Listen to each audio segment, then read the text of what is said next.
小明准备元旦，元旦快到了，家里要大扫除。周末上午，阳光照进房间，妈妈正在擦窗户。小明走进客厅，对妈妈说：“妈妈，我来帮你一起准备元旦吧。”妈妈笑着说：“好呀，小明真懂事。我们先贴元旦装饰画，好不好？”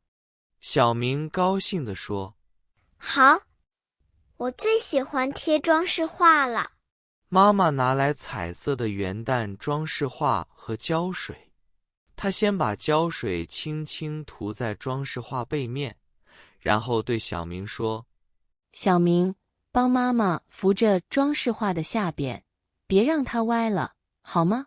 小明点点头，小心地扶住装饰画，眼睛盯着妈妈贴。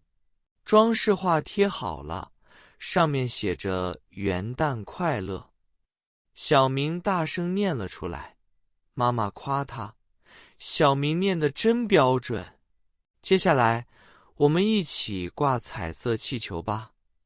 小明说：“可以。”他帮妈妈搬来小凳子，妈妈站上去挂彩色气球，小明在下面递气球。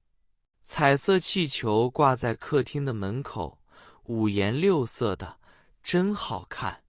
妈妈又拿来小彩带，小明学着妈妈的样子，把彩带系在窗户上。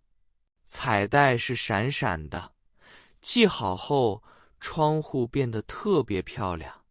妈妈递给小明一杯温水，说：“小明，休息一下吧，你帮了妈妈很多忙，家里越来越有元旦的样子了。”小明接过水杯，喝了一口，笑着说：“谢谢妈妈，准备元旦真开心，一点也不累。”爸爸从外面回来，手里提着一串小彩灯。